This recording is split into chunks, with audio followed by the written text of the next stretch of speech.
In this video, we're going to calculate area.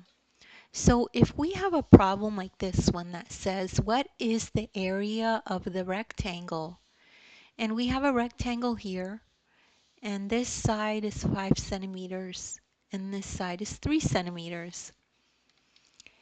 So the important thing to understand is that the area of a rectangle is equal to its length times its width. So this is the length and this is the width.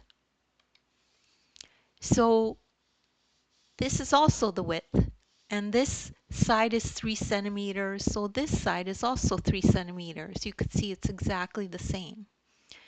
And this length is the same as this length for a rectangle, okay? So let's write this in an equation. So area, or a mathematical sentence, area equals length times width. So how is that going to look? So what we have here, area equals 5, which is the length. This is 5, this is the length. And then the width is 3 centimeters. That's the width, okay? So when you calculate that out, area equals 15 centimeters squared, because 5 times 3 is 15. And the last thing to remember is that area is always measured in square units. And that's the end of this explanation.